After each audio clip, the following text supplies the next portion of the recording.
Thank you all. It's good to be with you this afternoon. As Mariana mentioned in her opening remarks, over the past year we worked very closely with the MIF to conduct a thematic evaluation study to systematically assess what has worked in youth programming, what has not worked, and why.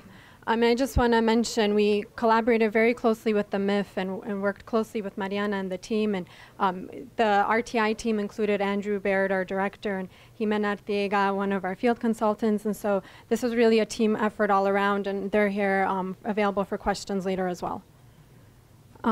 We specifically studied a sample of 20 projects out of a portfolio of 123 projects, and we conducted field visits to 8 countries. And in these countries, we covered a lot of ground. We conducted over 250 interviews. We talked to youth through a lot of youth focus groups.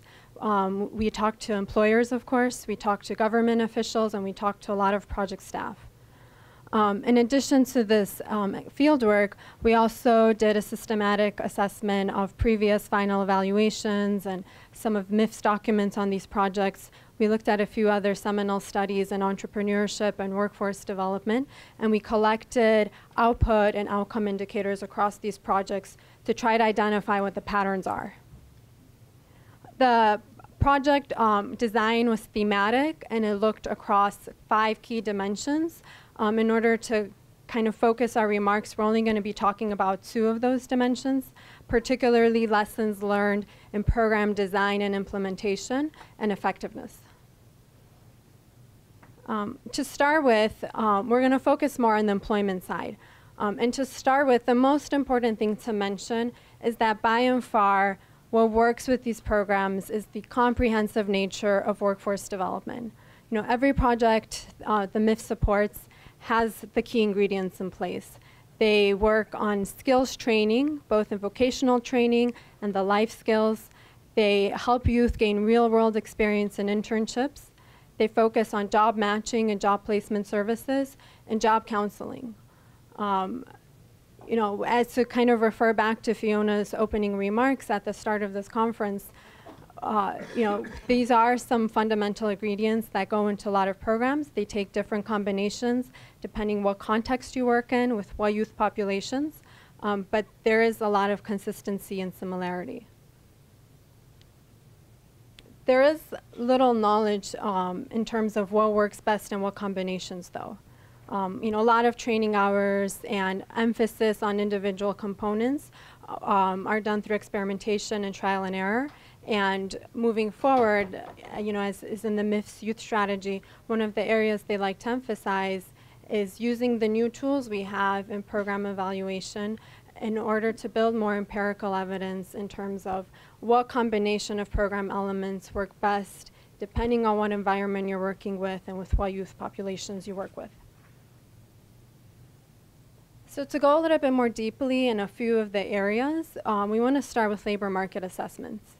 And one of the findings was that across all projects we looked at, all projects look at employer demand, and they take a look at the formal and informal markets in which they're working. A lot of times projects rely on the extensive personal relationships and networks of their project leaders with employers. In some cases, projects broaden their approach, and they go and talk to chambers of commerce, they talk to industry groups, and they host roundtables and breakfasts to kind of get more of a broader perspective on employer demand.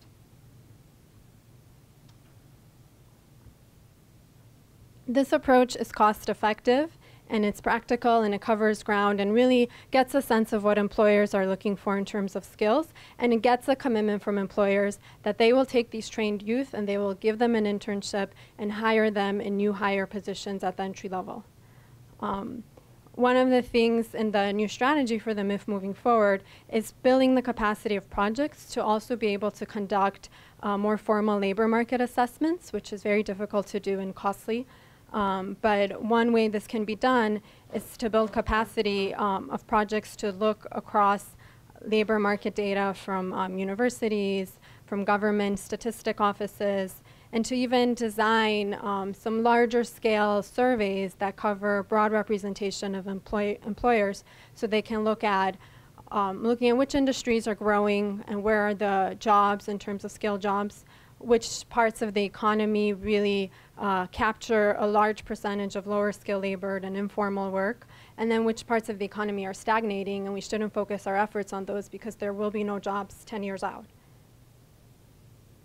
To move to another area, again, Nancy just spoke extensively about life skills, and every country we went to, one message that came across consistently, loud and clear, is that life skills matter, and they really noticed the difference of youth graduates of MIF projects.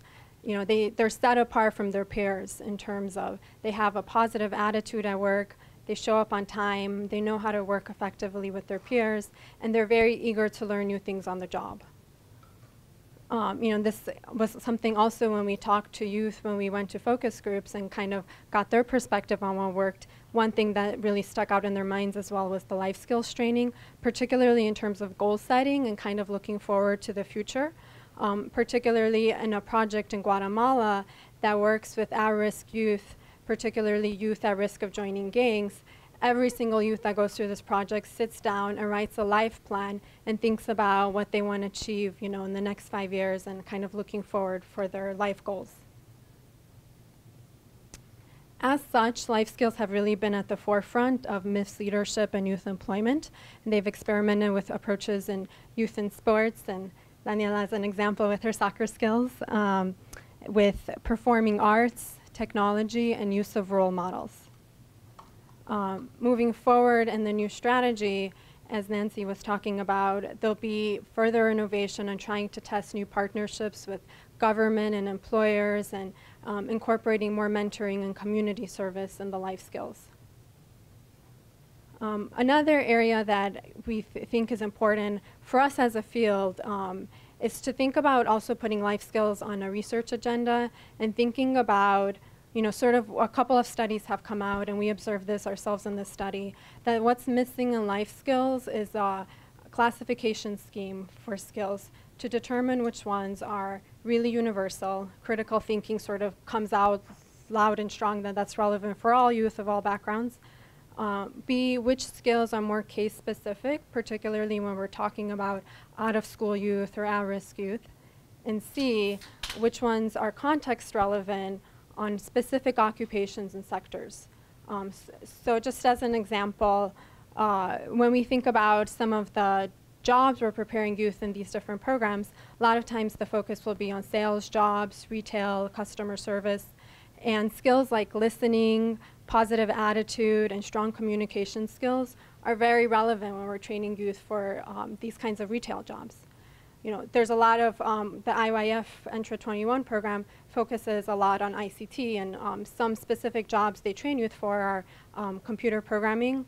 So in that context, skills like attention to detail and solving problems are more relevant, as youth will be interacting more with computers than with people in some cases. So just thinking about how do we tailor the approaches based more on like an industry occupation context. Another lesson learned that came out strongly in the project is that the successful MIF-supported projects found ways to articulate their value proposition to employers. We know from IYF and Partners of America, they've put out guides in this, and what we heard talking to some project staff is that, what has really worked is if they figure it out how to frame the program as a business solution. They have these well-trained youth, and from a company perspective, it's easy access to supply of youth that have just been trained, so that lowers their recruiting costs, their hiring costs, and even their in-house training costs if they don't have to provide further training. So one project that I remember in South America said when they hire their staff in job placement services and job matching, these are the staff that interface a lot with the private sector, they'll specifically look for people that have private sector experience in their prior background because they know how to speak this language and they know how to sell this business solution. And the last lesson learned we really want to emphasize and go a little bit more deeply in is in measuring job outcomes. And we know everybody working in this field, this has been and continues to be one of the biggest challenges, and we haven't really cracked the nut on how to do this. In some cases, it's difficult to think about the sort of concrete definitional challenges of what job placement is.